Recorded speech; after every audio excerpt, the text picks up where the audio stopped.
Welcome to the Supreme Resort Land v World, a podcast about Disneyland and Walt Disney World, and which is the Supreme Resort. Each episode, we will discuss and explore each resort, ride by ride, land by land, park by park, to determine which is better. I'm your host, Jimmy, and thank you for joining me on this quest to help the greater good of humanity answer this long, elusive question: which is better, Disneyland or Walt Disney World? Joining me, as always, is Dan. Hey, I'm Dan. My writers are on strike, so I don't have anything. Oh God, I didn't think about that. And Erik.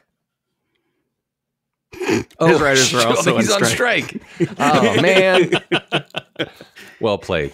You know, I'll tell you what. I have this routine on the weekdays of watching YouTube in the morning. I get my news from YouTube, but my news is late night talk shows, right?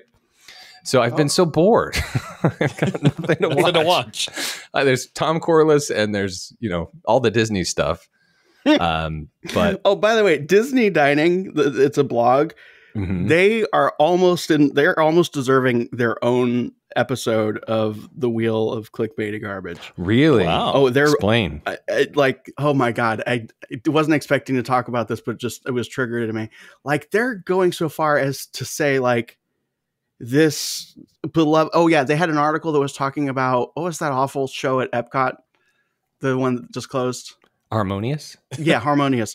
They were talking about Harmonious as like a guest favorite that had been there for like years, and I'm just like, no, everyone hated it. Pretty much. Interesting. Yeah, or that's too bad. Yeah. And to be clear, that's not Disney Food Blog. That's Disney Dining. Disney Dining, Food yes. Blog is a very reputable website with a lovely YouTube channel that I watch as well. Anyway, writer strike. It's a shame. Treat the writers with respect. Something needs to be done. I don't know anything about it. Pay them. To borrow a phrase from Mr. T, treat your writers right. That's right. And he's saying treat your mother right, but Oh, you're paraphrasing. And paraphrasing. He also says, Dan, be somebody. And potato salad Jimmy. There you go. Okay. I wish we had those sounds. We gotta do we really do. Ooh, scraping the vault. Should that be our next episode? Oh my God. Mr. T's Be Somebody or Be Somebody's Fool, starring Mr. T and Martika. Uh-huh. And a young girl that was from that band with the stuff. No. Sorry, everybody. I don't think I'm going to get there. No, it's not the Foo Fighters. Let's get it started, people. Right? The young girl from the Foo Fighters. Right. Oh, it's Fergie. From the not Foo Fighters. That's right. Anyway, so Fergie's in it, and we should absolutely do it, and it would be delightful, and Audrey would love it. And so would you, listener. Our latest episode of Scraping the Vault was Mamma Mia. It was a fan-requested film. We made it through. I got the impression that Dan and Audrey didn't like the movie. Not very much, no. No, they did not. Did not care for it. I watched it. I liked it. It was not my first viewing. I've watched it several times by Have you watched it since? No. Okay. Tune in to Scraping the Vault to find out more. Do we have any other things we want to talk about? A lot of news with Disney. This is not a Disney news podcast, and to keep this timeless, is there anything else you want to talk about? No, not really. Dan's got something. I think they closed something at Disneyland. Oh, that's right. The Splash Mountain. Yes. I have not heard anything about it. Haven't heard anything about it. Okay. That is when this episode was recorded. By the way, according to several people on the internet, Song of the South is the best movie ever made. Yeah. Timeless IP. Did you read that on Disney Dining's blog? I wouldn't be surprised. Right. We have a new concierge family, listeners of our show, the Wilson family. They booked a Nemo and Friends Villa suite at Art of Animation Resort for 10 days. They're going for 10 days. What are the dates and what's the room number? Well, funnily enough, I bring it up because we just booked it on the 1st of June because bookings open up on May 31st for 2024. Gotta go. They're going in November of 2024. November 24, Dan, is when they booked their trip for. So, okay. As when booking's like, yo, $200 now, and I'll call you in a year and a half to get the rest of your payment. They'll have moved to Colorado by then.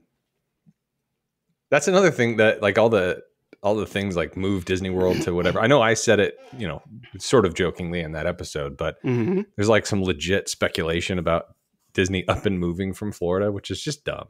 Yeah, you can't physically do that. Move it to El Cajon. That's there you go. El Cajon. That's right, because it's close to you. Yeah.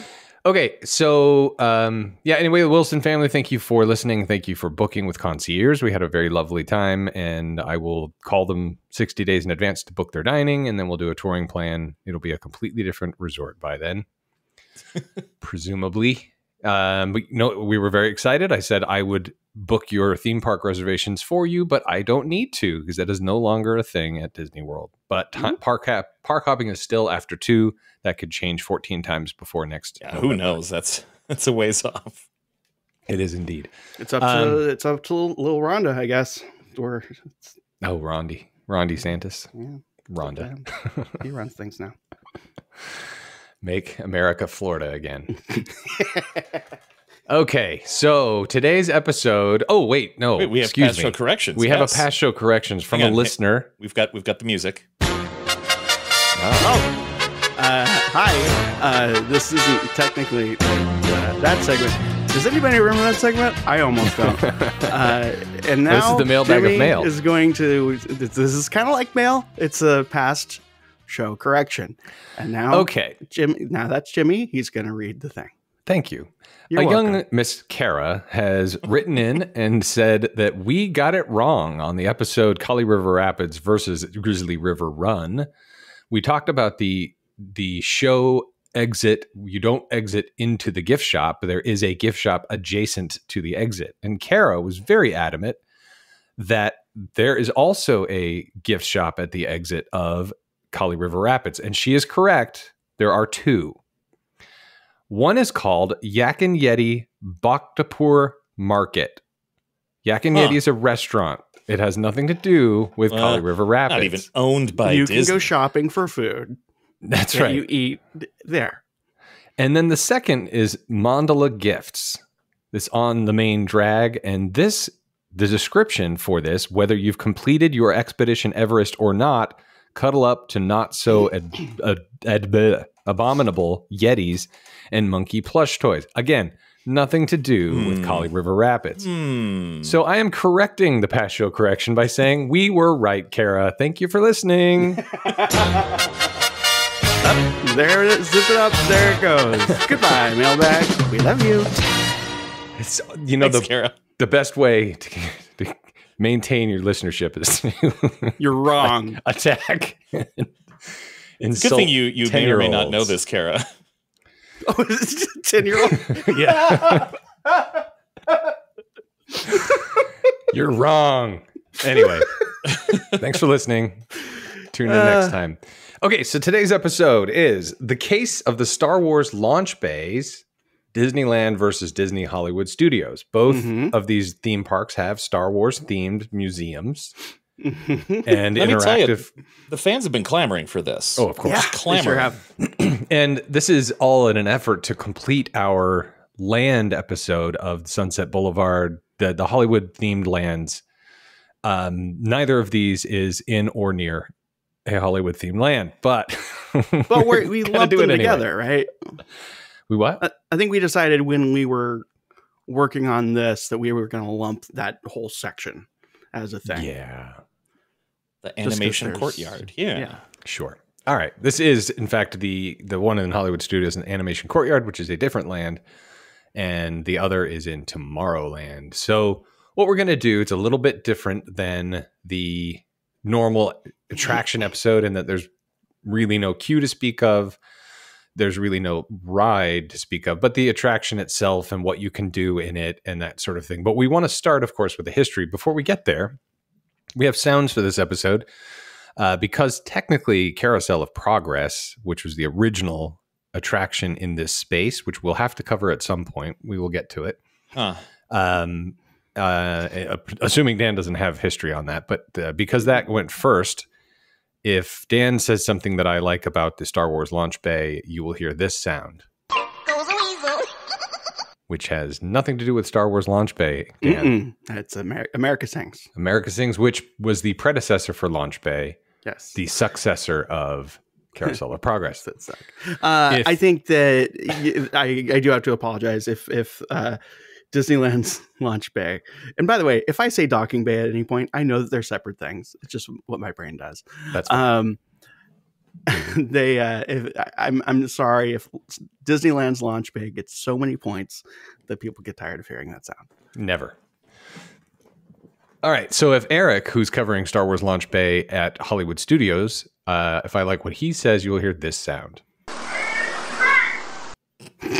which is well, that's a cast member from the backstage studio tour from a 1992 VHS recording.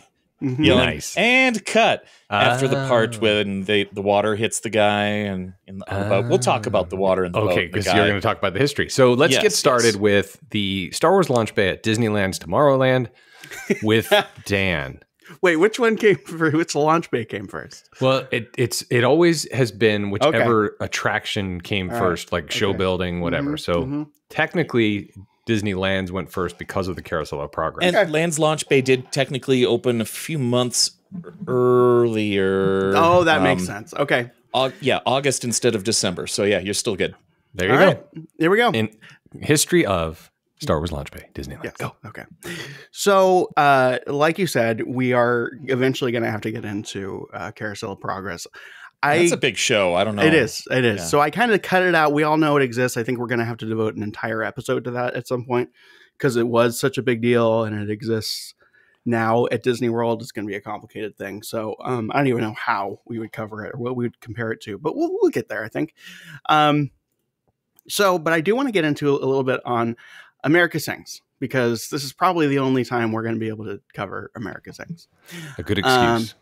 Yeah, it's a good excuse. Yeah, might as well shoehorn some of that in there. America Sings started out actually as a movie called Chanticleer, which never got made.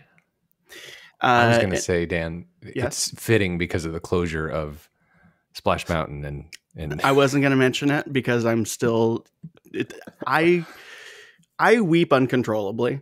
Oh, I see. When I even think about this. There's a ride picture of Dan saluting with his hat.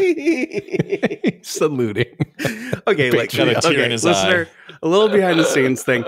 I discovered recently that if you don't know me, if you don't know like who I am and what my values are, I very much look like a right winger.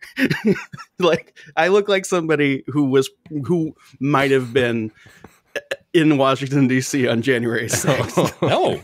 It's just what nature and like lack of care has done to me. Yeah, it's fine. Age helps. So anyway. We have more listeners now than we've ever had before. So clearly whatever it is you're doing is doing fine. Yeah. Anyway, our Facebook page, our Facebook group has a picture that I think is a friendly group. We are not haters. There's no negativity. There's no negative comments. It's a very positive environment. So go on Facebook and search for The Supreme Resort. And I personally will ban anybody who becomes disgusting. And we'll all support that ban. You'll relish it. And I will make fun of you and then I will ban you. Okay, anyway. Yes. We've learned we like to shame our listeners. Take that. So anyway, Chanticleer was going to be based on a play called Chanticleer by Edmund Rostand. Oh wow, didn't get much sleep. You're going to Chanticleer. Hang on, I got to look some stuff up.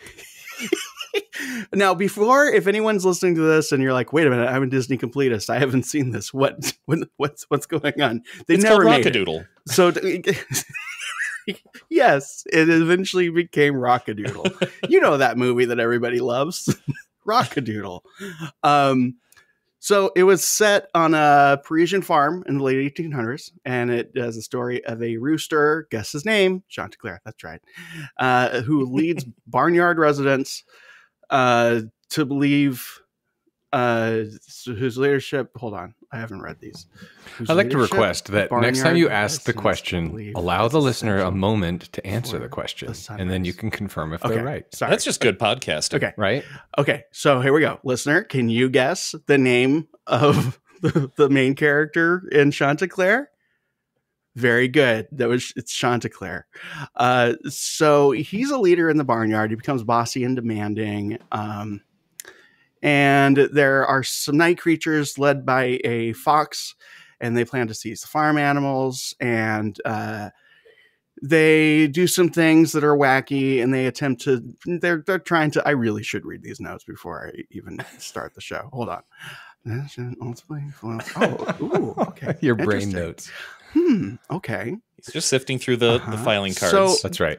yeah. Okay. So basically, Mark Davis, my favorite Imagineer, he created all these characters for the movie that was never made.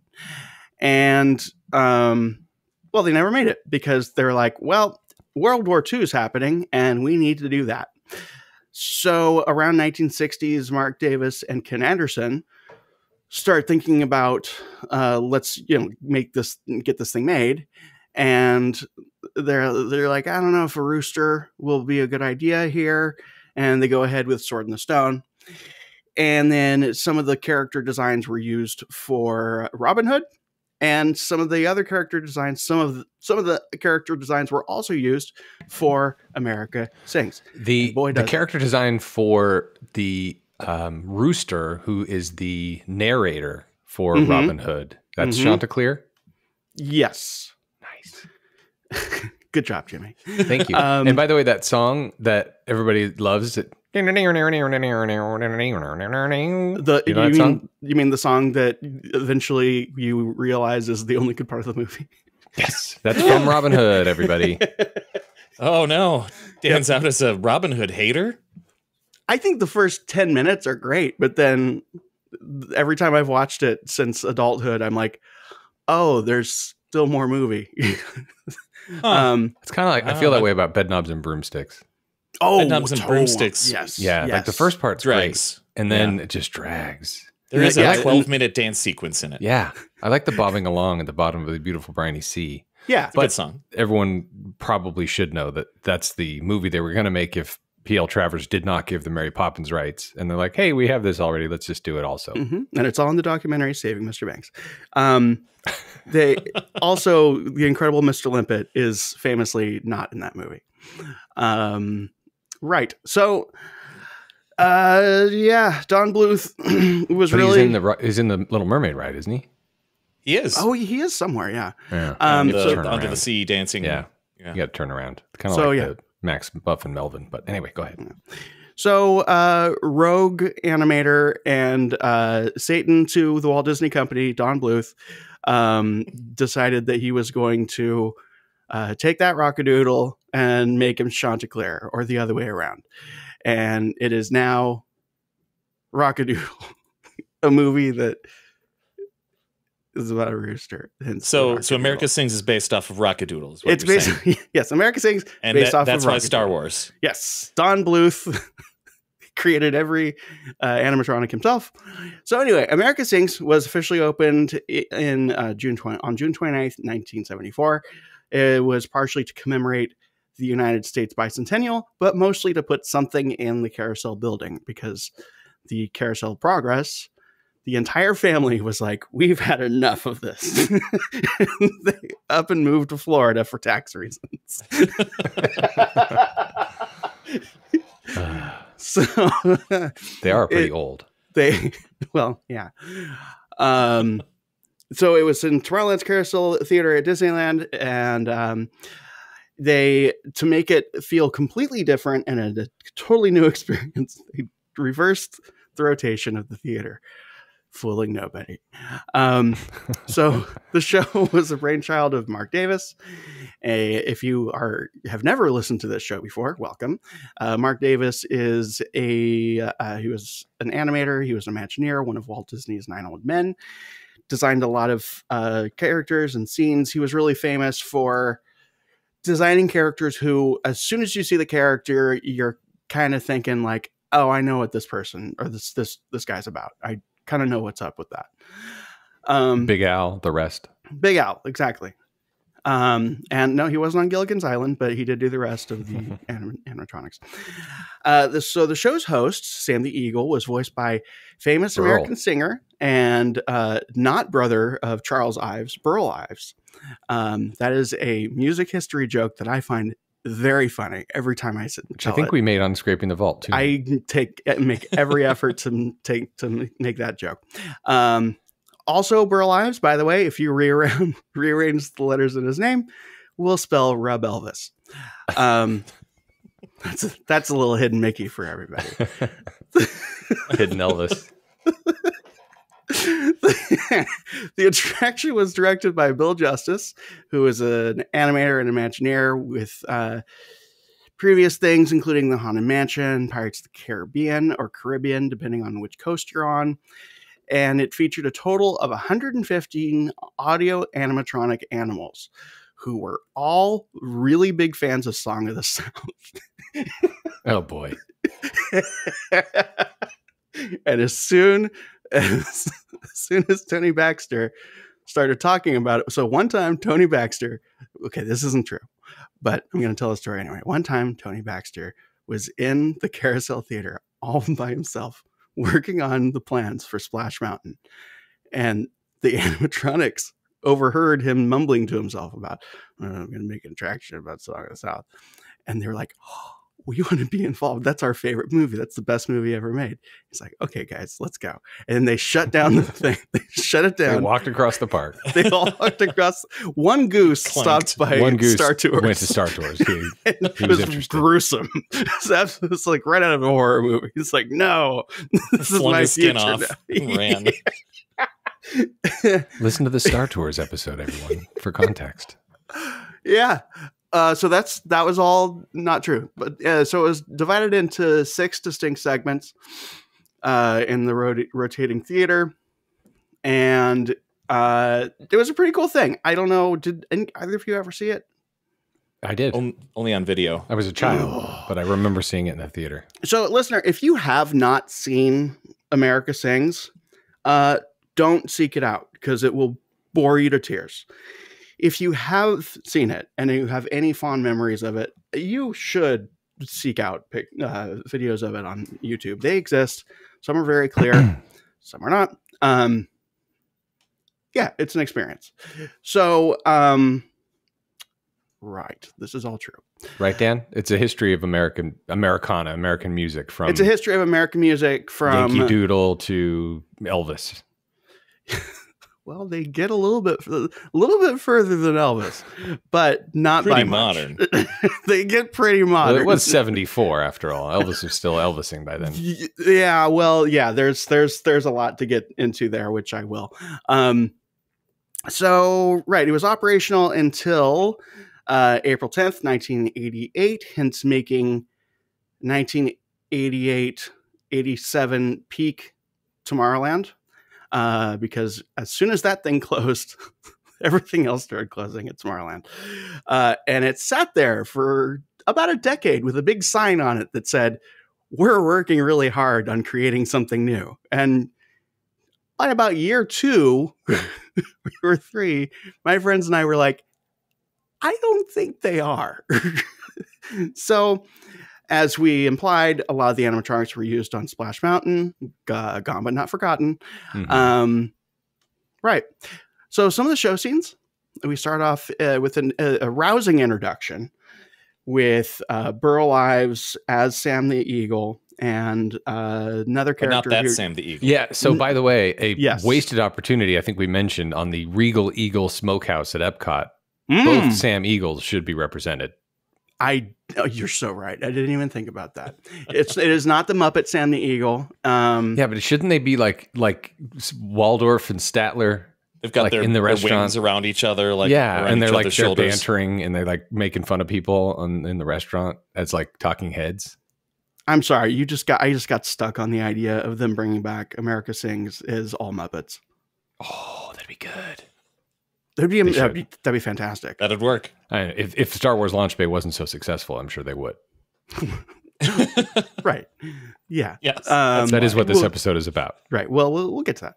Okay. So it starts off there, it's Sam the Eagle and the other character who you would think I would have the name of, but I don't. He was voiced by the guy that did Thumper. So I know some things.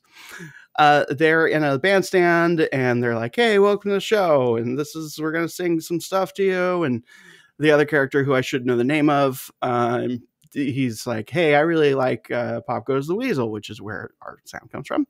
And a delightful weasel pops out at the top of the stage. He says, Pop Goes the Weasel. And everyone's like, I'm so glad that's only going to happen once. And then they say, so let's get going. They say I'm paraphrasing. They say other things. Right. Okay. So then this episode is in fact about Star Wars launch base. So. Right. Mm-hmm. So they go to the Deep South. Yeah. It's a swamp. And the setting is for traditional American folk songs from the South. Some highlights are My Old Kentucky Home and Polly Wally. Hold on. Polly Wally Do It at a Bottle Day. Polly Wally Doodle. There. Other songs Ollie are featured. Ollie the Owl. Ollie the Sam Owl. Edwards. That's right, because that's why my brain didn't remember it, because it's not memorable. Yeah, both start with O. There are other songs that, but there's a couple. I'm just going to hit some highlights. So nothing problematic happens in that scene at all. Everything's fine. We move on to the Old West, which... Lord, I wish I was a single girl again. Down in the valley, down by the riverside. Thanks for sharing that, but I don't know what it has to do with the show. Okay.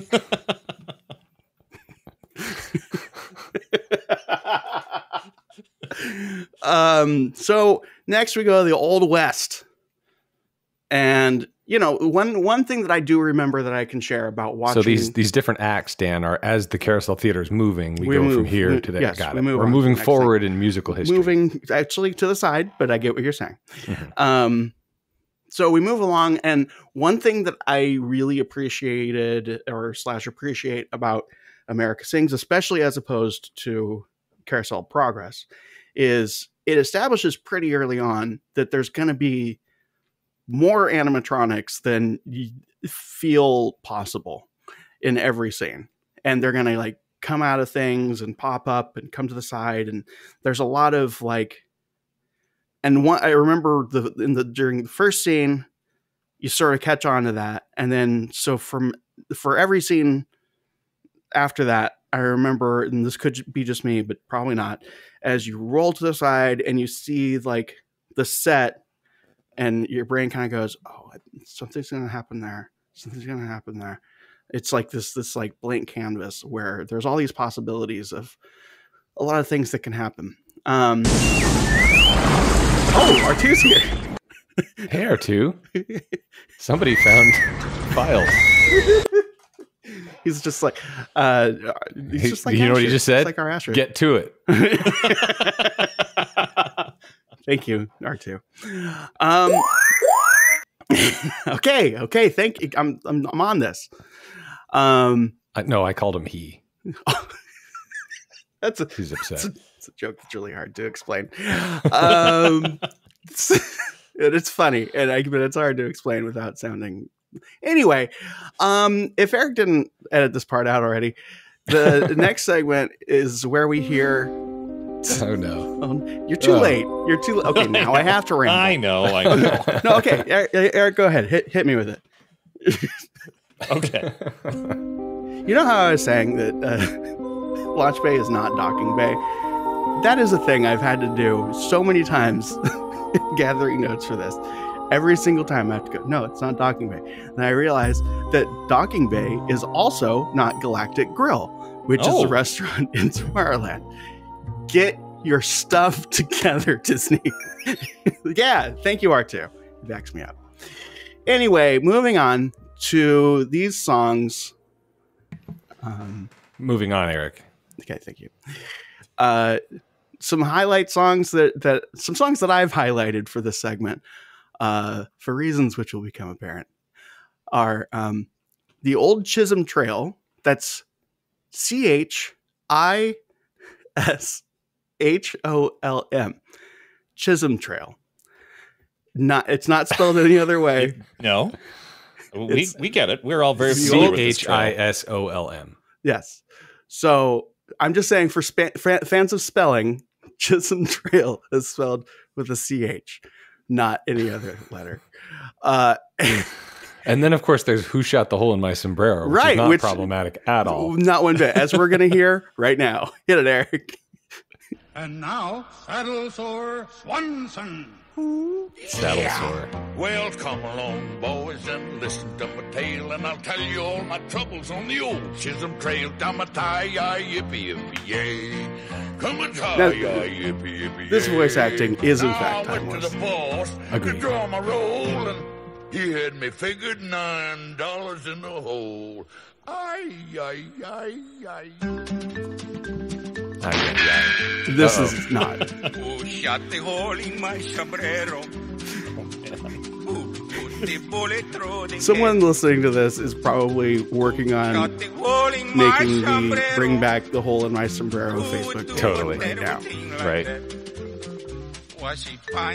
Which, by the way, the people who love the history of the Disney Because he company kissed his wife. so much, we'll make you a deal. Why don't you focus on bringing back America Sings if you love these stereotypes so much? Starting the Muppets. Starring the Muppets. You can. You know what? We can have the old hole in my sombrero just for you. But Who would be that character in the Muppet? Gonzo. Yeah. I mean, we could get the guy with the chorus of babies. It'd be so good. Anyway, that rendition of the song was eventually changed, by the way. It didn't make it very long for reasons that I think are pretty obvious. Pretty obvious. It was replaced by a thick Texas accent, which, hey, not a lateral move. It's still going west. It's still going west. So after that, we go to the Victorian era, aka the gay 90s, and gay 90s they is what present it's called. popular music from the Victorian area, such as Ta Ra Ra Boom Deray and the Bowery. Also, anyone who is a fan of the very, very old Disneyland soundtrack, a lot of the music is from this section. We move on to the modern times. They're so modern. Gray mare ain't what she used to be. Mm-hmm. All those modern songs. Right. And it had a wide range of 20th century songs with they got jazz, they got blues, they got rock and roll. They got songs such as Beat Me Daddy, 8 to the Bar, and Joy to the World. Here's the interesting thing about American music and the American popular music in that period of time. Nothing was happening.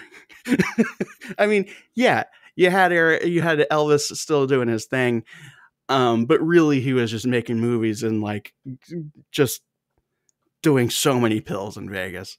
Don't forget eating Monte Cristos. He was also eating Monte Cristos. There was a lot happening in England, but this is American music. Disco was kind of happening, but they didn't really, it wasn't at a place where Disney, I think, would have felt comfortable touching on it because it was not popular. This is pre-Saturday Night Fever, etc. This is pre-corporate disco. This was back when disco was like, It still would have caused some wigs to fire off of ladies' heads. Yes. Let me. The Tories in the audience would not have approved. Right. So here's a clip, Eric. If you want to play some very modern music. Okay, boys, act alive and jive. You ain't nothing but a hound dog. This is 1974. Rocking all the time. Crazy man. You ain't nothing but a hound dog. These are animatronics. Listener, do you want to guess what animal was singing that song? Jimmy and Eric, do you want to get? Okay, Jimmy, you raised your hand. It was a hound dog. It was, in fact, a hound dog. Wow. Yes. I couldn't have guessed What character that did one. he become in Splash Mountain? Oh. Brer Dog. You know what? It might not have actually been a hound dog. I think it was the weird chicken thing. Anyway, past show correction. One way to find out. Uh-oh. Kara, let us know. And then we'll yell at you. Jimmy will yell at you afterwards. That's right. So, right, that closed. And people, I think, speculate. Let me rephrase that. There's sort of a urban myth going around that the reason it closed was because an accident happened.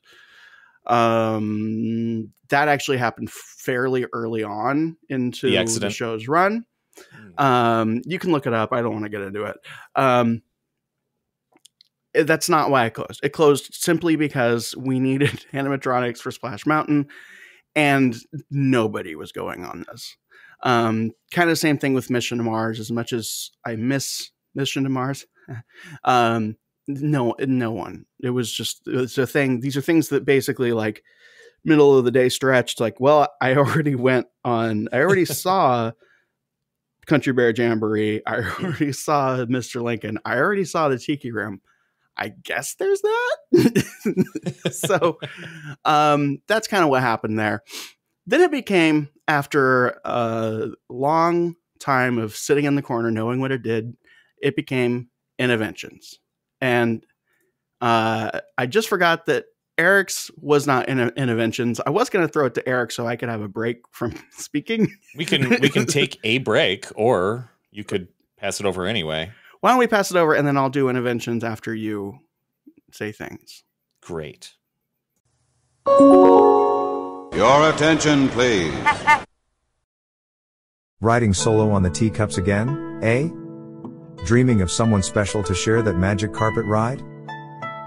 Then, it's high time you met Single Riders, the dating app that knows your love for Disney isn't just a phase. Much like your sexuality. We've all seen those companies that slap a rainbow on their logo during Pride Month, but what happens when the clock strikes July?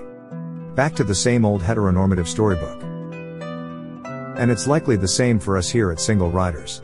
That's why we're running a special offer that is gay and fabulous just like you. We might not make any efforts to acknowledge how many of the gays use our app 365 days a year, but rest assured, we don't see any color, rainbow or otherwise, when it comes to our customers. No pumpkin carriages turning back into mice at midnight here.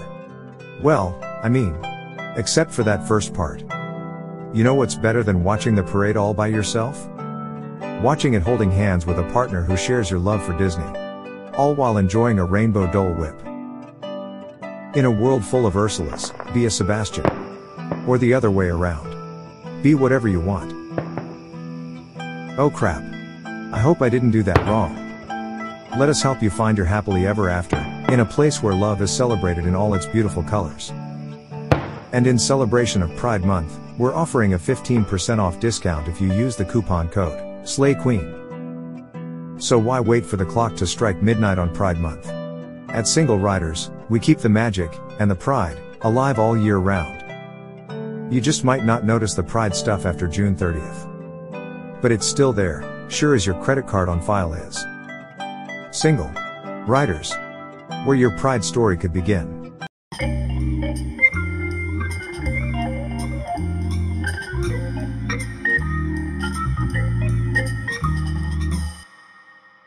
That was a brief history of Star Wars Launch Bay, to be continued in episode 2. That's right. R2? Erik. I'm sorry. Well, there's no reason for that language. Erik, I'm sorry. Erik, you go ahead and give us the history of Star Wars Launch Bay at Disney Hollywood Studios. In 1915... Son of... I couldn't even start it. In 1915, Universal City opened outside of Hollywood, California. You just added these notes during recording. What? So how dare you? Dan's going to Rockabilly. Universal Studios owner Carl Laemmle charged 25 cents for people to come in and watch the movies being made. That tradition continued for many years until 1964 when trams were added. The Glamour trams came in and introduced a tour around the studio, which was deemed to be the best way to visit all of the different sets around Universal Studios. In the early 80s, early 80s, we'll say, I think it was 1982 or so, Universal started kicking around the idea of opening up a second theme park to compete with Walt Disney World and Disneyland. So they started having these discussions. What should it look like? Their theme park was fairly popular in California already. This just in. Yes? The Hound Dog from America Sings did sing Hound Dog, and he was, until last week, perpetually spinning in a boat in Splash Mountain, and inside the boat, a sombrero. R2 said everything that we could possibly say. There you go. Said. Yeah. Very succinct. Yes. Well, there we go. Thank you for clearing that up. You're welcome. Present show corrections. That's right. In your face, Kara.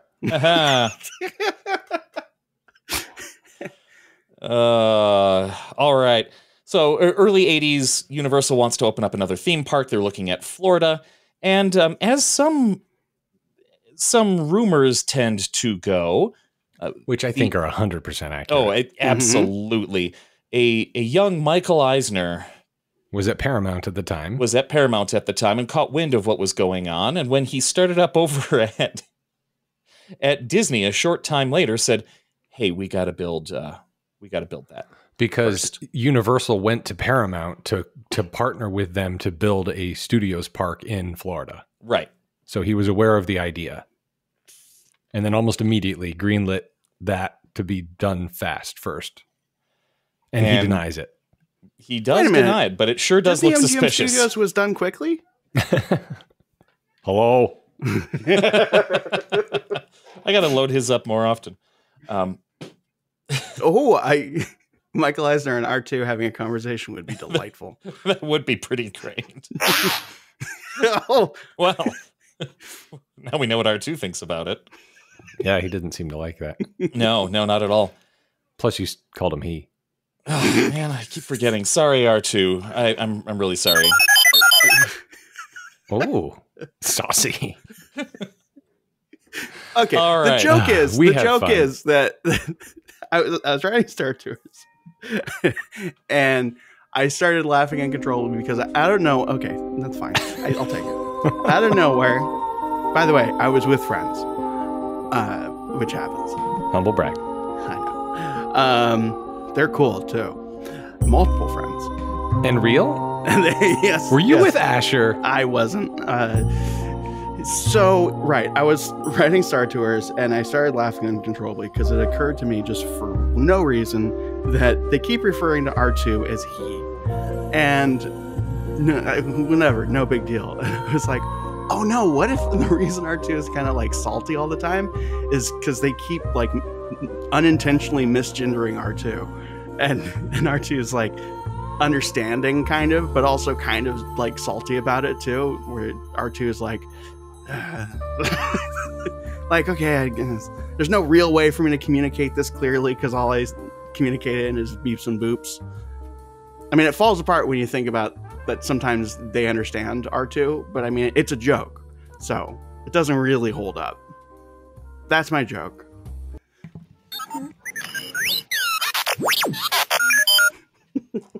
And he said, "This has been, Dan, it's not as funny if you have to explain it." That is why it's funny. It's all good jokes to require lengthy explanation. Anyway, Erik. Speaking of lengthy explanation, yes. 1987, Disney announces that they're going to open their own brand new Florida park in collaboration with MGM Studios. And in 1989, the Disney MGM Studios came to be. I was going to say, in 1987, they announced this park, and 3 months later, they opened. My goodness, yeah. So one of the only attractions in the park when it opened on May 1st, 1989, was the no, not the Studio Backlot Tour. That's what it was known as later. The Backstage Studio Tour was its original title. The shuttle tour started where Star Wars Launch Bay is now. Oh, but we're not done you got yet, there Jimmy. a lot faster. Yeah, okay, sorry. Don't worry. We're not done. There's no other time we're going to talk about this, probably. It's a good point. This was unintentional when we decided to do this, but these are two attractions we will not have an excuse to talk about. So, we did not tell Jimmy we were doing this when Dan and I planned this out. And maybe the winner of this episode is which former attraction is better. Uh-oh. But we'll get there. Uh-oh. Well, the Backstage Studio Tour started through a winding switchback area that exists still today, although you generally won't have to be waiting in switchbacks there. But big murals depicted Disney Studios history. Now they depict Star Wars movie posters.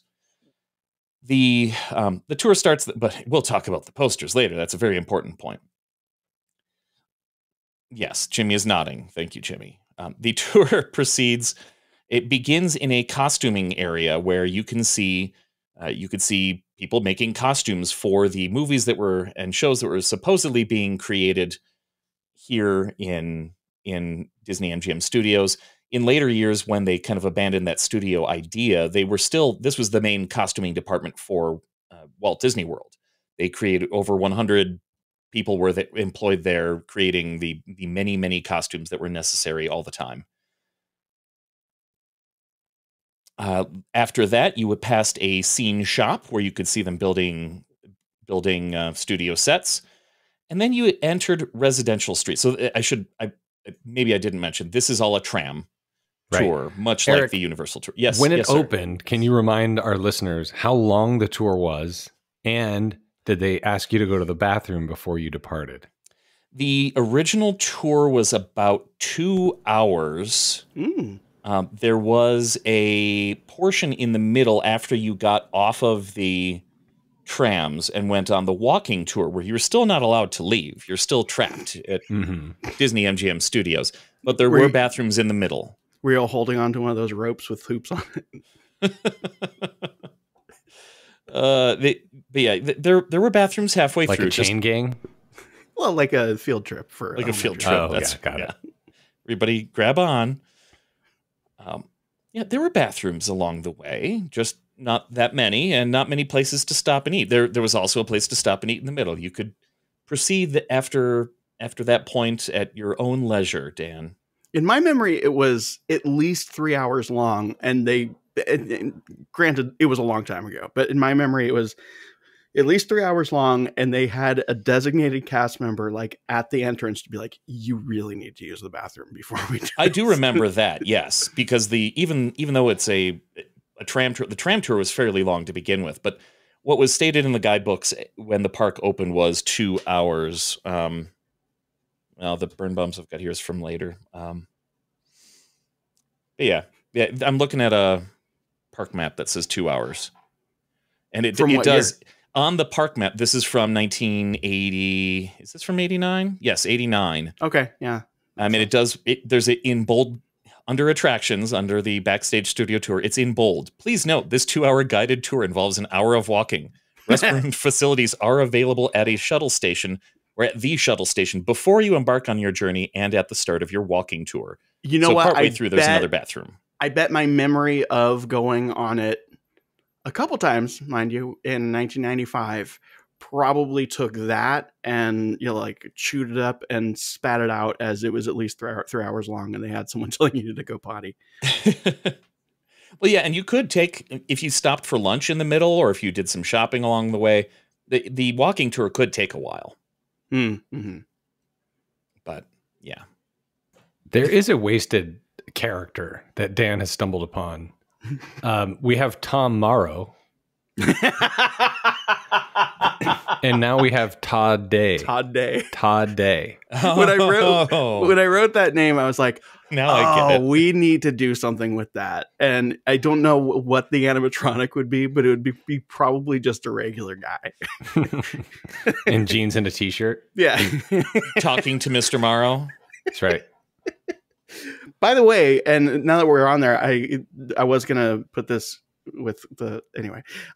Defunct Land, he has a really, really good video about Tom Morrow and who is Tom Morrow, and it's absolutely ridiculous. But if you enjoy Dolan's ridiculousness, I highly recommend. If you enjoy this show's ridiculousness, you will enjoy Dolan's ridiculousness. I almost said Dolan's dick. Oh no.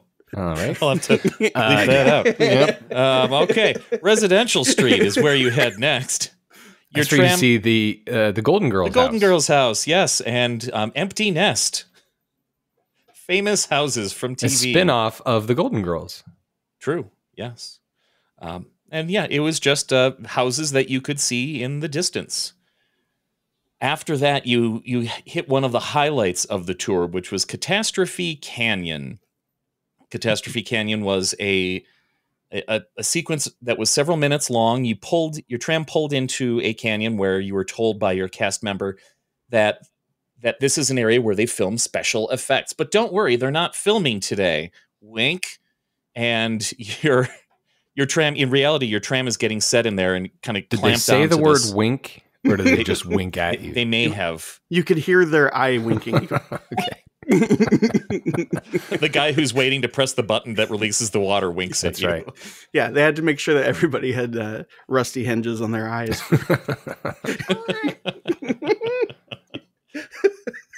Anti-oil? What do they drip in their eyes?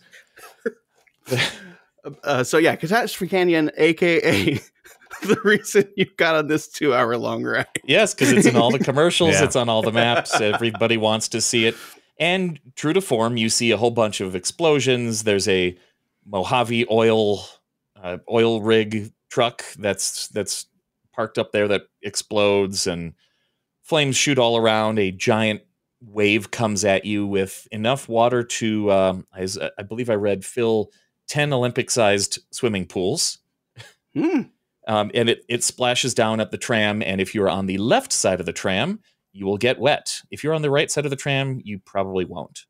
But you'll still feel the flames from that distance. The whole tram rocks back and forth, moves up and down because it's on this little clamped-in thing, sort of a table. So you get to experience some of these special effects firsthand, and then you move on to the exciting New York street set, where you get to see a fake city in front of you, or off to the side of you. It's a backlot set that they used to film several things, and if you've already seen the Bette Midler film, the lottery ticket that they show you there at the park, then you go future episode of Scraping the Balls. There you go. Now the New York street that existed before Galaxy's Edge, is that part of the Backlot tour? That was initially, you couldn't walk down New York Street. Initially, that was all roped off. You could only see it from the tour. Now, later on in 1989, already they were starting to dismantle this thing. So you could walk on New York Street, even though it kind of ruined the sightlines for people. But oh well. From far away, was a convincing backlot sort of effect. And let's see, is this where you depart? Yes. Yes, after this, you start the walking tour. So it concludes, it drives back around, it drops you off still in the backlot area. So you've got more places to walk and see.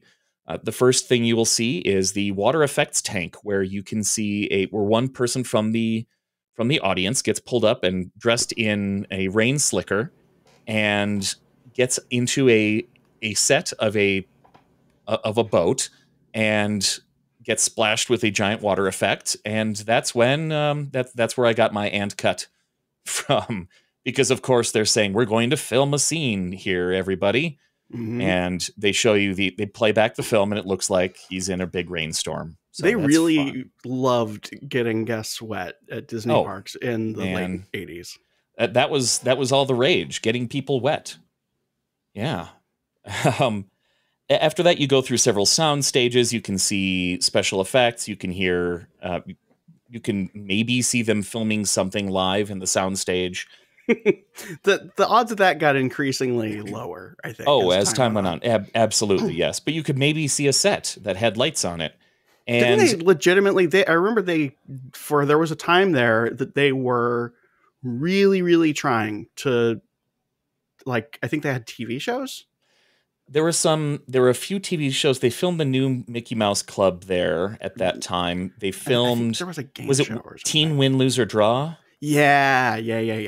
And there were a few game shows. The Hulk Hogan filmed a TV show there. Oh, Thunder in Paradise was filmed all over Walt Disney World. Yeah. But why thank you for have we having that not off the watched dome, that Eric. show? And that movie. Just by the way, I just got an email. Oh. It's from Bob Chapek. Oh. He says, an idea for you. Hey, I just thought of something. What if you guys had a character named Todd Day? He could just be a regular guy or something. Stay sweet, KIT Bob. Oh, wow. Thanks, Bob. Oh, thanks, Bob. We beat him to it. I don't know. What's the timestamp on that email? That's a good point. Well, I'll never tell.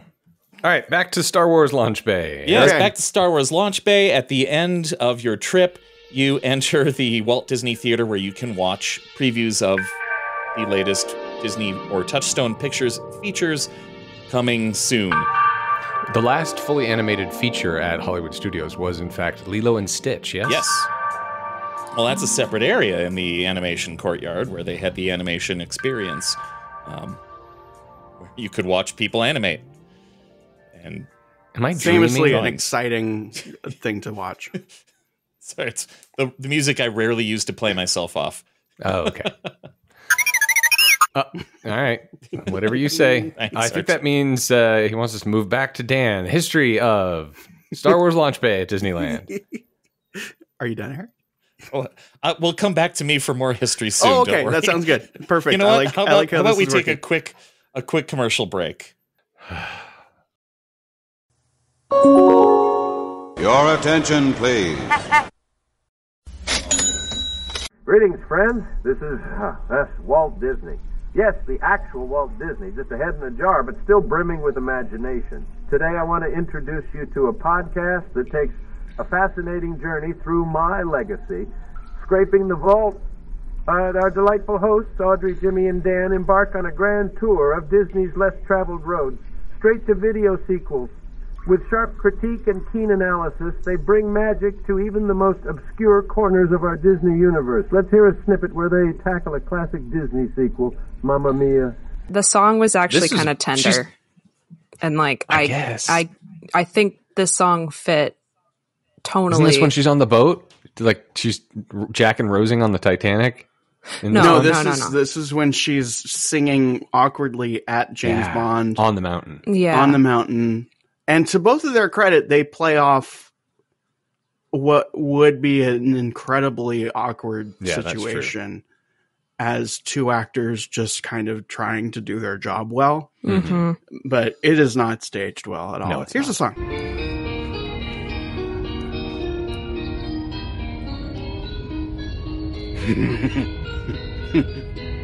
Brace yourselves on this one.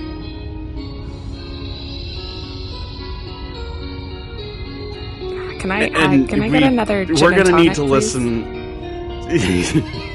Sorry, Oh, vodka yes, one of tonic. our one of our regulars is singing right now, and she Okay. doesn't like it when people. The order bathroom's out drinks. of Well, paper towels.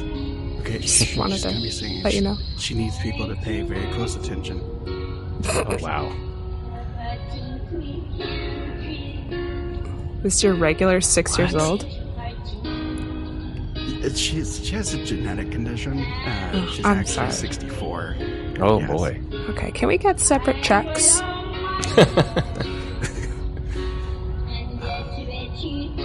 By the way, I'm not the bartender. I thought that maybe I had a chance Oh, here. why are you standing behind the bar?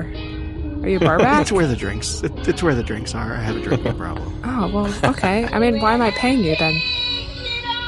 Gosh. Oh my Marvelous. Their exploration is as exciting as our first sketch of Mickey, but the magic extends beyond Disney. They'll transport you into the wider world of cinematic wonder. So for those dreaming of adventure and knowledge, hop aboard the Scraping the Vault ride You'll find it on all your favorite podcast platforms, so sit back, relax, and remember, it all started with a mouse, and now it continues with a head in a jar. Telling you that Scraping the Vault is the best podcast ever made. If you can dream it, you can do it.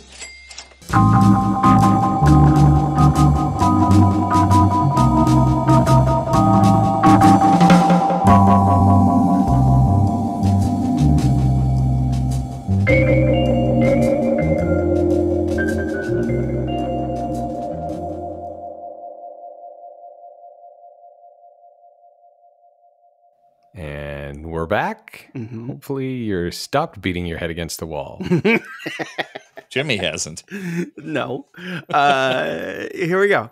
So we're going to talk more about Star Wars Launch Bay at Disneyland. Docking Bay. See, told you. After being America Sings, it was being Innoventions. Now, Innoventions was a thing, it's like a kids science museum kind of thing over at Epcot, or parts of it were. At its best, it was like an interactive place where you can go and be like, oh, that's future stuff. And then 5 years later, you'd see it at like Best Buy or something, or Circuit City, more so to speak. So they were like, hey, what do we do with this big building that's sitting here and taking up a ton of space? And someone was like, I don't know, we could like get some sponsors. Maybe Hewlett Packard wants to put something in there, and we could call it Innoventions because we have one of those at Epcot. And those of us at Disneyland who like weirdly fetishized Disney World for a long time were like, oh wow, it's something from there is coming here. I can't believe it. And then it opened and we were like, oh. Yeah, an expo of future technology. Yes, that was available for purchase right there sometimes. Yeah. And you walk, the theater still rotated. Uh-huh. And the center, like the stage, is still... Yeah. But you had to like get off of a rotating platform. But it wasn't rotating like uncomfortably. Like it worked. Mm-hmm. And the way it ended up working is so the bottom portion was rotating very slowly, like constantly. And when the section that you were waiting for got to you, they would like shove you in the waiting area. And when it first opened, it was like, all right, get in there, fill all the available space. And at just the right time, a screen above the door would open up. A screen above the door would dazzle you with Tom Morrow, who looked a lot like the Dreamfinder. Ooh. At that one thing, the time travel thing that I can't think of the name of. But Journey into Imagination. Journey into Your Time Machine is what it was called. Oh, yes. Yes. Am I muted? No. Oh, sorry. I can mute you. It's muted. Okay. So yes, Tom Morrow, who was so clearly voiced by Nathan Lane that I did not need to look it up ever. He'd sing a little song based on Great Big Beautiful Tomorrow, and depending on which section you were entering into, he would tell you about the section, and the song would change a little bit. And then the doors would magically open, and you would walk into a second part of the entry, which was the section that you were going into. Am I remembering correctly that the animatronic Tom Morrow, you could see his skin was clear? Yes. And you could see all the animatronic working as he's moving. Yes, he was just like a nightmarish painting. No, he was a lot like not Dreamfinder, Timekeeper. Timekeeper. Oh, Yes. Timekeeper. Robin Williams. Time Finder and Journey into Your Time Machine. Or Circle Vision. So, what was the name of that attraction? It was Circle Vision. No, it was Circle Vision, but it was called something. It was just one person is just banging their head on their car. Got Timekeeper. Right now. Timekeeper was with Timekeeper. Was it called Timekeeper? Oh, okay. Yeah. It was called Timekeeper. Okay. So Journey into Your Time Machine with Timekeeper was an attraction at Disney World. And this animatronic, Tom Morrow, looked basically exactly like him. Because, when you have the mold, you use it. And Nathan Lane would tell you about all the things. You would enter into the section. These different sections would be the part that rotated around the bottom. And in the middle was kind of a general entry area, like kind of thing. And you would lead to all these other exhibits. I have a clip of Tom Morrow welcoming you to the section that when I heard all the Tom Morrow sections, I was like, I think I always just walk past this one, which you could. Erik, you want to play that? Hello, class. I'm Mr. Morrow, your substitute teacher. Hey, class, settle down. Recess is over. Today, we're going to learn about the info zone. For your information, tomorrow's interventions will keep you in the know wherever you go. So now you can take your classroom or office on the road, or in the air, or anywhere. Ain't tomorrow grand? Excuse me, isn't it grand? Now pay attention, class, because the info zone is only first period. Your schedule also includes entertainment, the home, transportation, and for all you big strapping jocks out there, sports. Class dismissed. So those were also the possible sections that you could enter into downstairs. And the idea was to have these exhibits rotate out and become increasingly more futuristic and modern. And any regular fans of Communicore at Epcot. Right. Anyone who keeps up with these things knows for sure that is exactly what didn't happen. I mean, efforts were made, but eventually, HP's like, you have the old laptop, we're good. Yes. The Timekeeper, also known as From Time to Time, was a 1992 Circle Vision film that was presented at 3 Disney parks around the world. It was the first Circle Vision show that it was arranged and filmed with an actual plot and not just visions of landscapes. And the first to utilize audio animatronics, as we're talking about, was that guy, Robin Williams. Mm-hmm. That guy. Disneyland Paris, it was in Discoveryland. It has been removed and replaced by Buzz Lightyear Laser Blast. Tokyo Disneyland in the Visionarium in Tomorrowland, removed. Replaced American Journeys, replaced by Buzz Lightyear's Astro Blasters. Magic Kingdom in Tomorrowland. Replaced American Journeys, was replaced by Monsters, Inc. Laugh Floor. Mm-hmm. Everyone's favorite Laugh Floor futuristic attraction. I don't think we've ever brought up Laugh Floor. I think we have. We'll have to figure that out. So we could do a full Circle Vision history. Oh, I will cry. So, yes, some major sponsors were Microsoft, Honda, and HP, just like I said. And so downstairs, you could do some things, and upstairs, you could do some things. I forgot to mention that while it was America Sings, upstairs, we had the speed tunnel for the People Mover, which I think the People Mover is something we're going to have to get to at some point, us or some other podcast. So upstairs, like I was saying, downstairs we had those sections that Tom Morrow just said. And then you would go upstairs. They had an elevator. And otherwise you would just walk up the stairs because, the future. Upstairs, there were exhibits such as Stitch's Picture Phone, offering interaction with Stitch via a satellite video phone. This is kind of chunked throughout the years. Honda had the Asimo Theater, featuring a 15-minute demonstration of Asimo, who was not Cartman in a cardboard box. It was a humanoid robot capable of climbing stairs and dancing. You mean it climbed the stationary robot? I was going to say from Autopia. Autopia. Awesome. Now he's a stationary robot in Autopia. Progress, the future. That's why it won. Yeah. So Asimo would dance and climb stairs, and when he would climb those stairs and dance, people were amazed.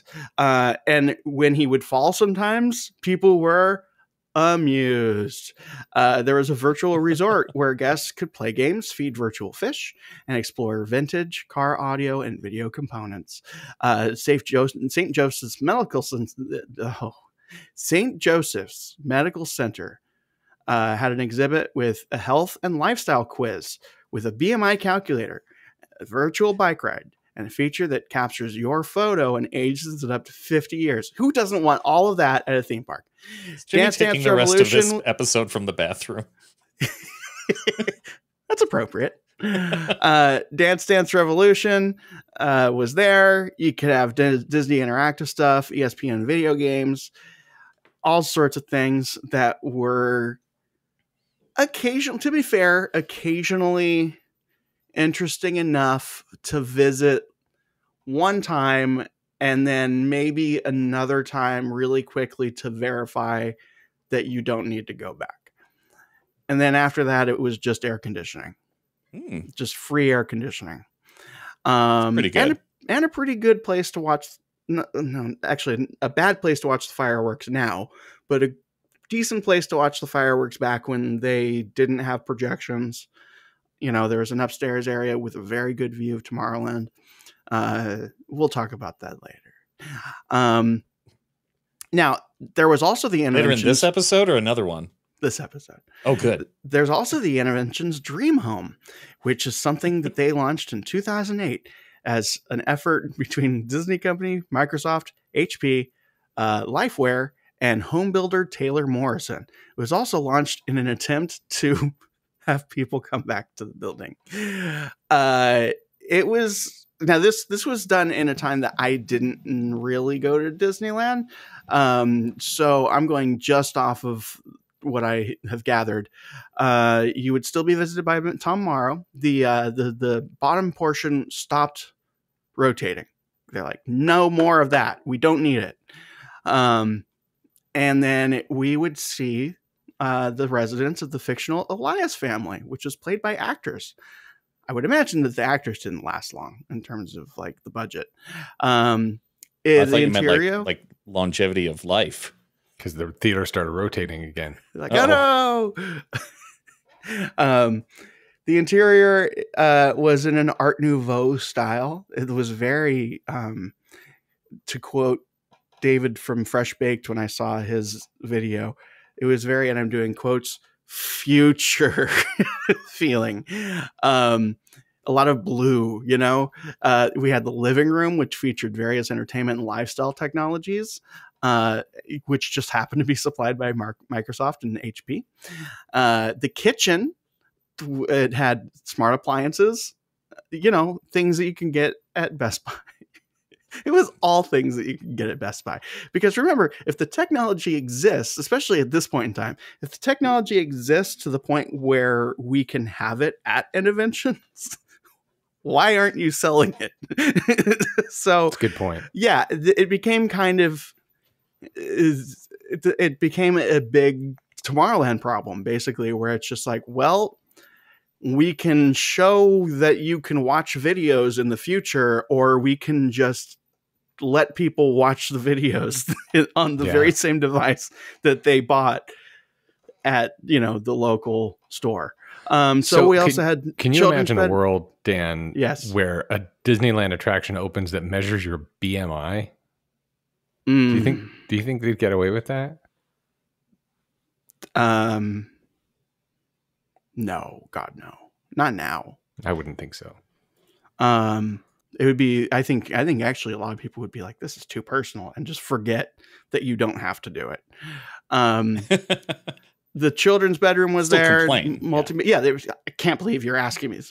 We are not asking you Article to do headline, this. Disneyland fat shames guests. Yes. That would absolutely be what it is, because we live on the darkest timeline. So the children's bedroom was there. We had a master bedroom, so you can see how you would sleep in the future, apparently. Home office, to be reminded of all the work that you have to do when you go home in the near future of like 5 hours from now. And then they closed it, and it became Star Wars Launch Bay. Holy cow, we got there. Eric, do you want to continue? Do you want to continue your Eric, history? please continue the history of Star Wars Before we Launch go Bay. there, I should let you know that what I have is mainly a history of what the Launch Bay was. So I think in the interest of not making people lose their minds, maybe Erik should continue. Thank you, R2. Okay. Yes, Erik, tell us the history of Star Wars Launch Bay. If this is a 2-part episode, I'm going to kill myself. Of the Star Wars Launch Bay. Because the last part's going to be real short. At Hollywood Studios. Gosh. So yeah, we're still in Disney MGM time.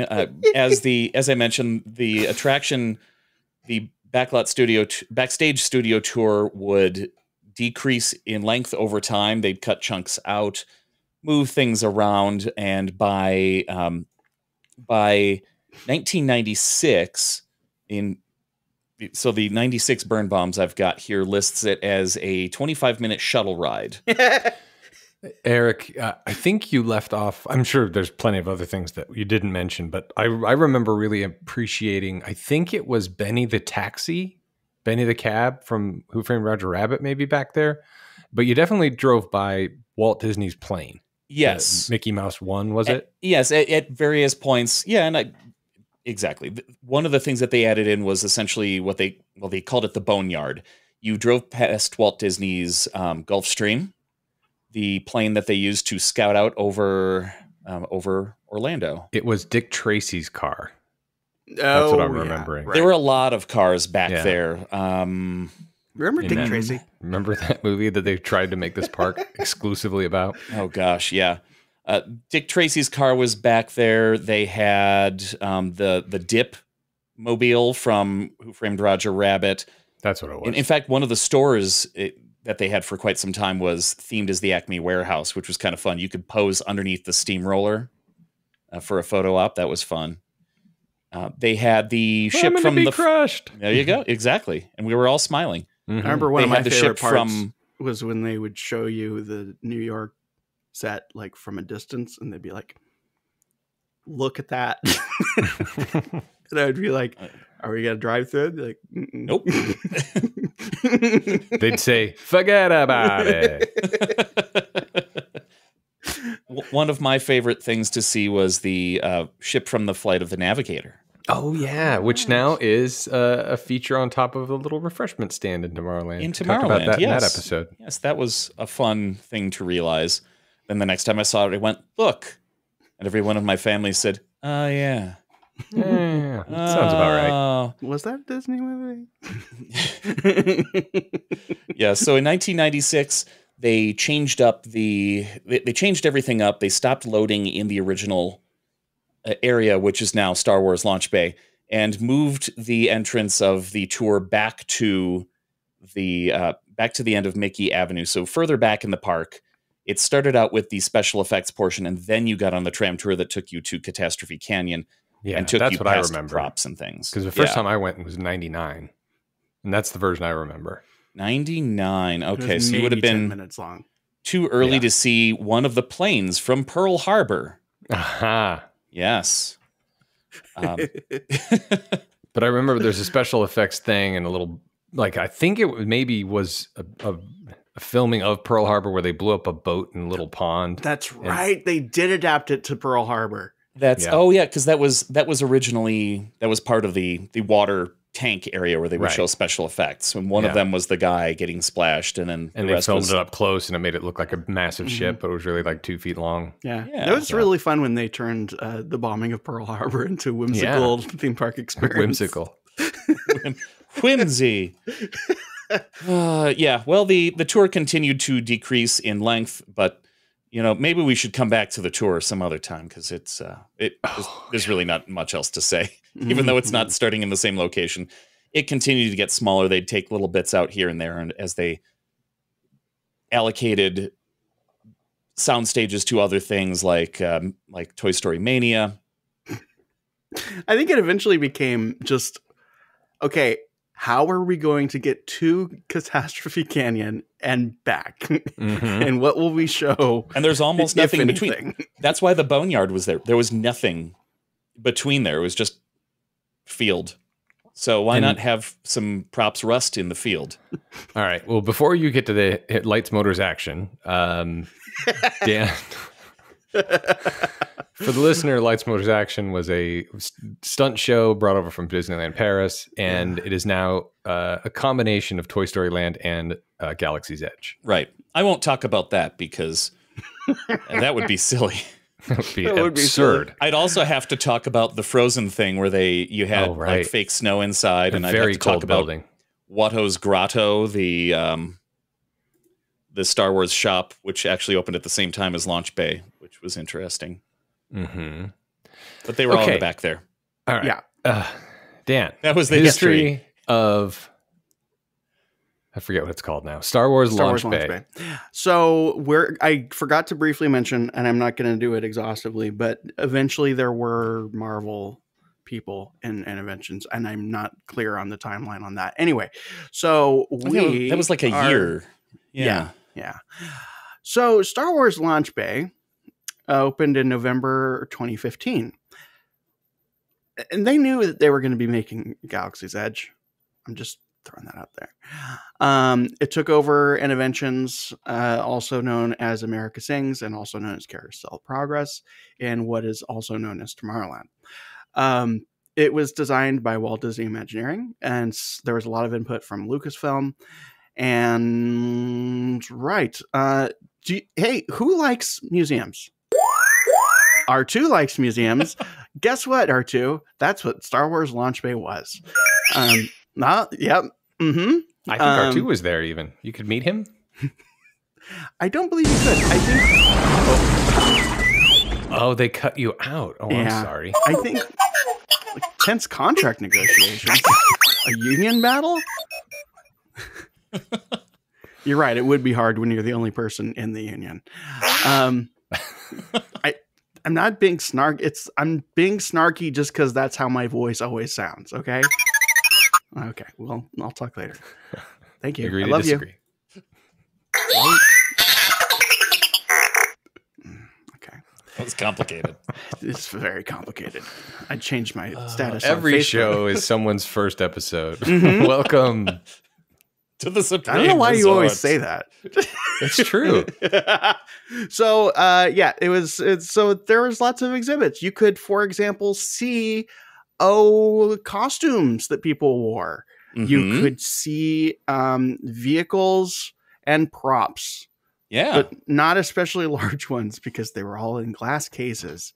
They played a lot of Star Wars music, and it was kind of loosely themed to Star Wars in terms of like little alcoves being Star Warsy. Because as you know, they were building Galaxy's Edge, so they looked at some of the pictures and they were like, ooh, what if we did that over here? And then did they ever have a model of Galaxy's Edge in the launch bay? I'm not sure. I wouldn't be surprised if they did. So they could be like, hey, look what's also going to exist while this probably exists too. Won't that be a fun time? It sure is. And then so the exhibits had a close-up look at props, costumes, concept art. There was a replica of Star Wars spacecraft, and there were parts of the Millennium Falcon. You could go upstairs and you could meet Chewbacca, and you can meet Darth Vader. I never got to meet Chewbacca. I'm sad about that. And there was also a small theater where you could watch a short film called Meet the Makers, showcasing the creative process behind the Star Wars franchise and interviews from key contributors, which is what you want to do on your day at Disneyland. You want to watch a YouTube video. Mm-hmm. Mm-hmm.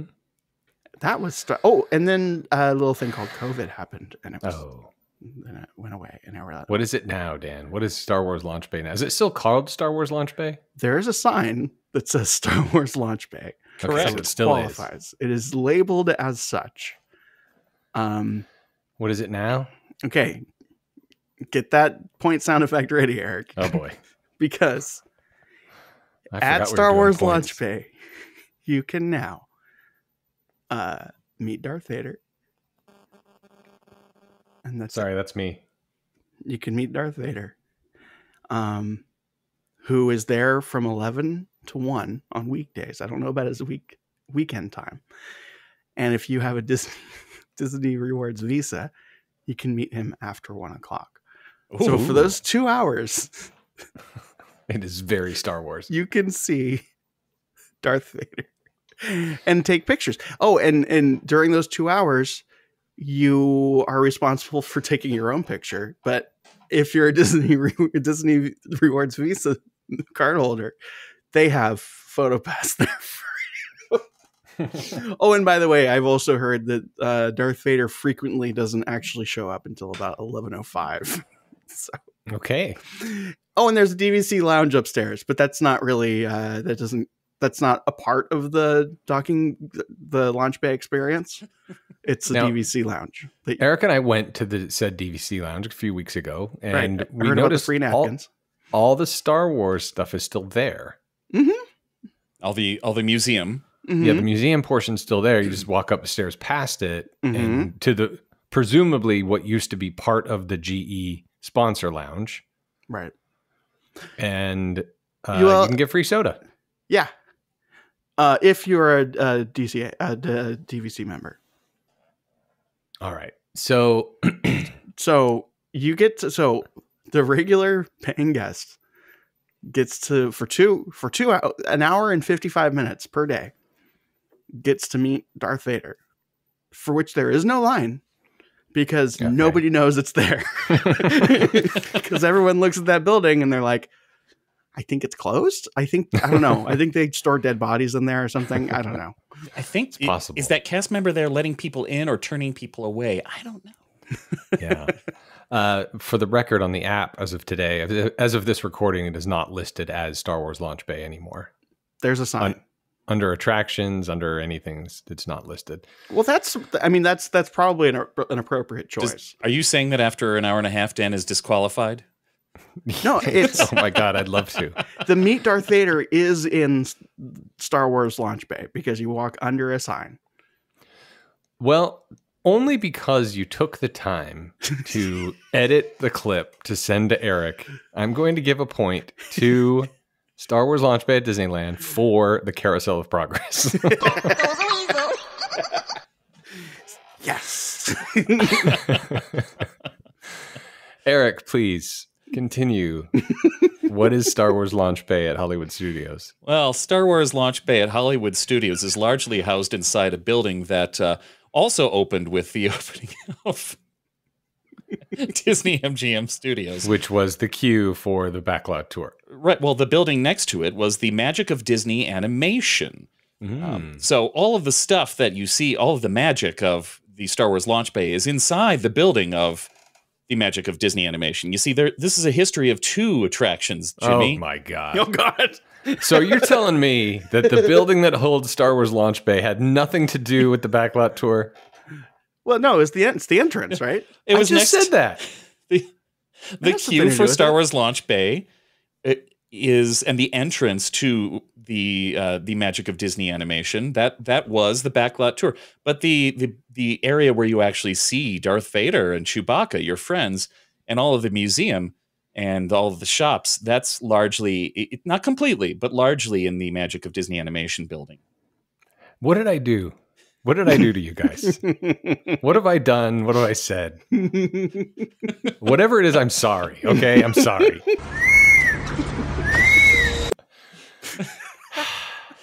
I'll make this one quick. They have something to say. Notice I said they. Well, that's the thing. We don't know. So we can't use any pronouns. That's fair. Oh, my God. All right, Eric. Well, yes. The Magic of Disney Animation was a chance to watch animators animating. And early on, they actually did make several films. We were incorrect. So current show correction, the final film to be animated at Disney MGM Studios was, in fact, Brother Bear. Ooh. That's a movie. Goodbye. We'll get to that on Scraping the Vault when we do Brother Bear 2. Oh, man. But yes, let's see some of the productions that so essentially this was a walkthrough. You could walk through attraction. You could see animators sitting at desks working. you could see some of their work around the studio. Sometimes you saw no one sitting there working.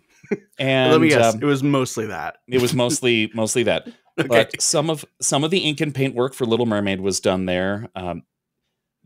Two of the Roger Rabbit so the studio was shorts were open filmed there? before the park opened, because Mermaid came out in '89. I think they So did probably this. had to establish some Yes. kind of Yeah. a studio facility. There is.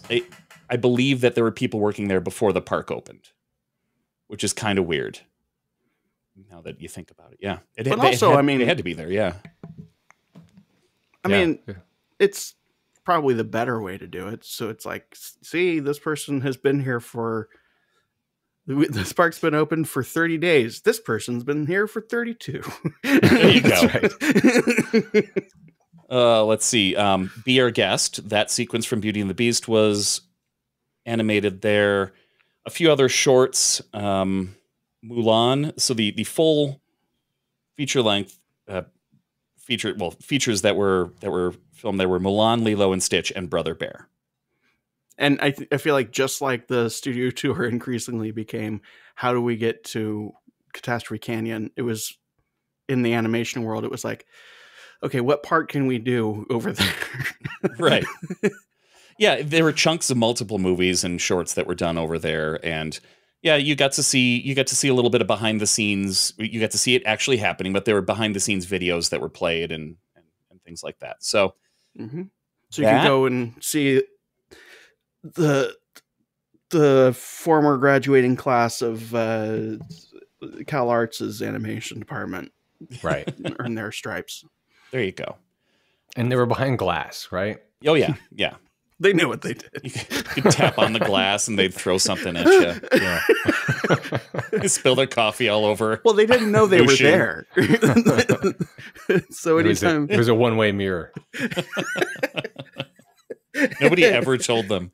Nobody ever went to the park to see for themselves. they just throw something, the mirror angrily.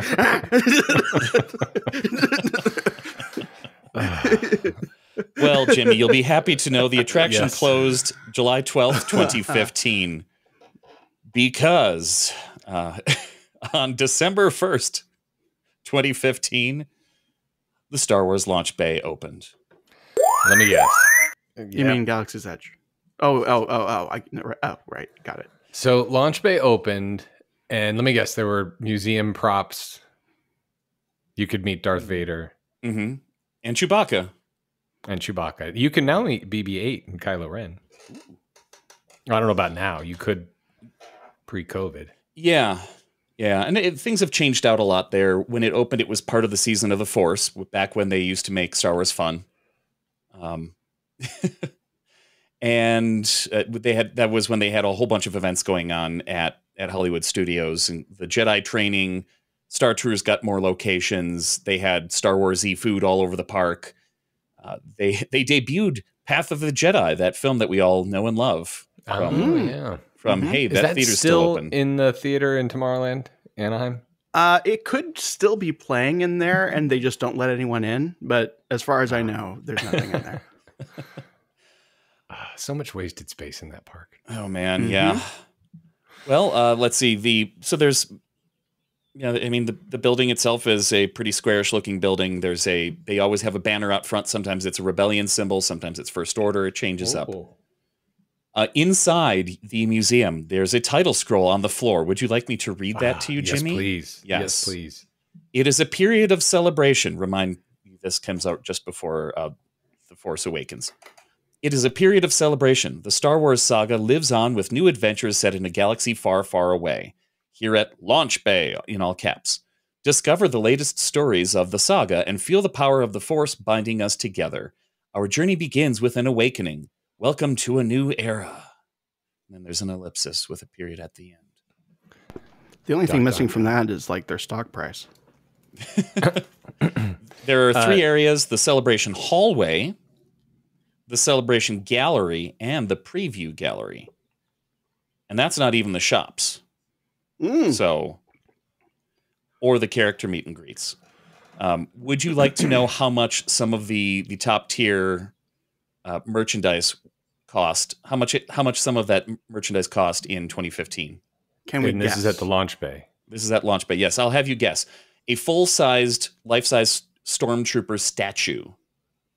Full size, presumably. Statue, 5.5 not the feet costume? tall. Just the statue?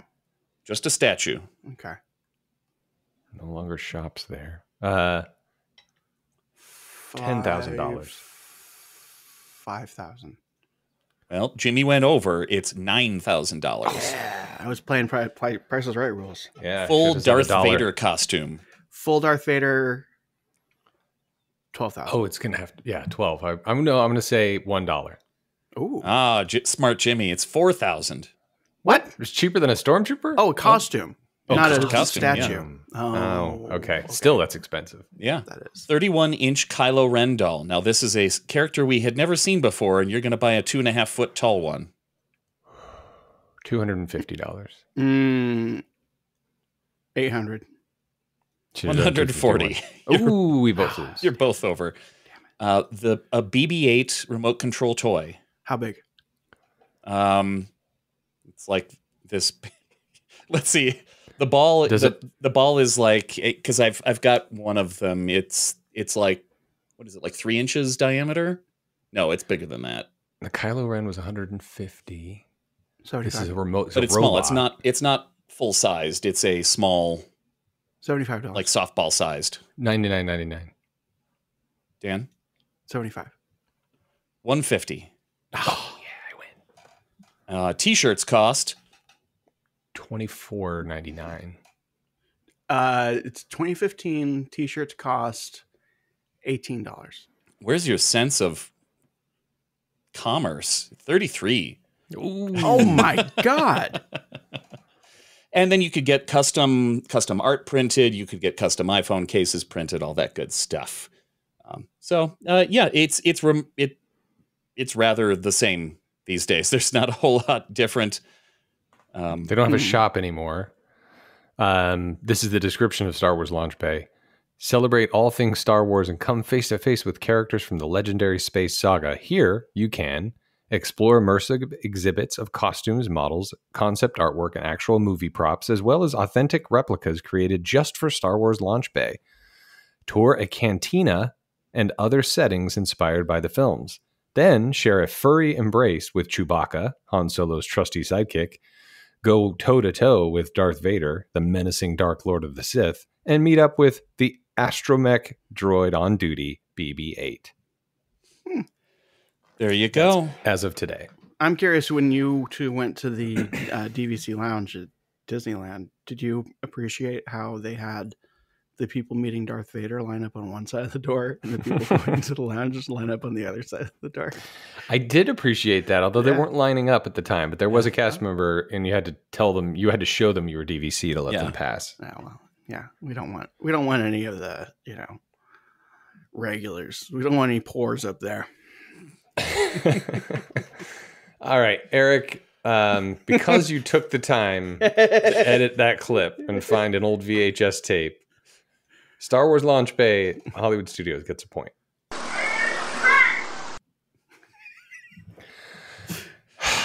Guys, I don't know where we go from here. Land Impact. Mine Jesus, there's more. Is a lot. No.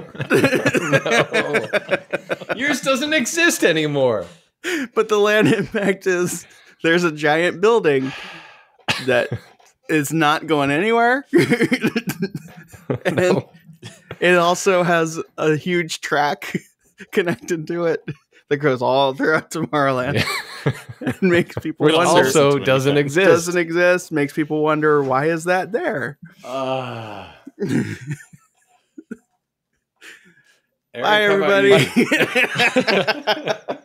The animation. You enter the animation courtyard. Oh, I'm gonna have a heart attack. My God! Off of the hub of Hollywood Studios through a large Hollywood studio style arch. Yes, that reads lovely. Hollywood Studios.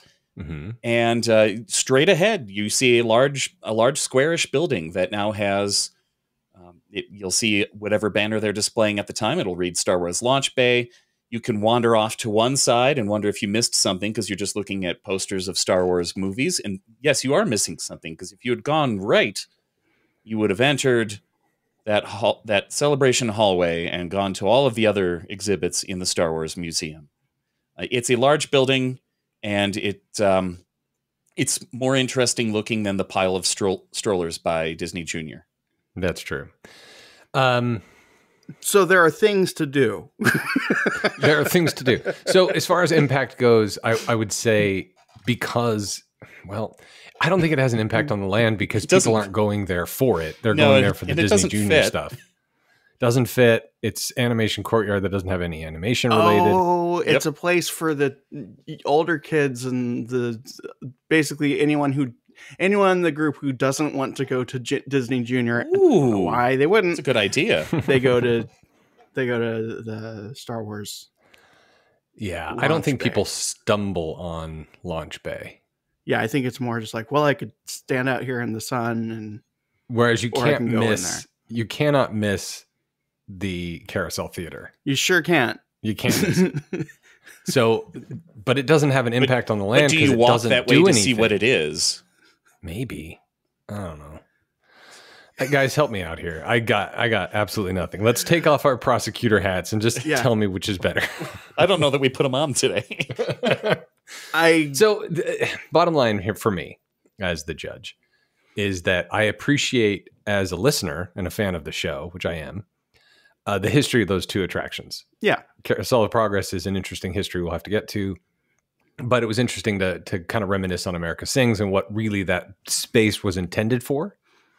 And the Backlot tour, there's no other way we were going to be able to do that. So I really appreciate the history of those things. I don't know if I could tell you which I like better. Well, and I think if the listener hasn't caught on already, that's basically what this show is. Yes, thank you. I caught on.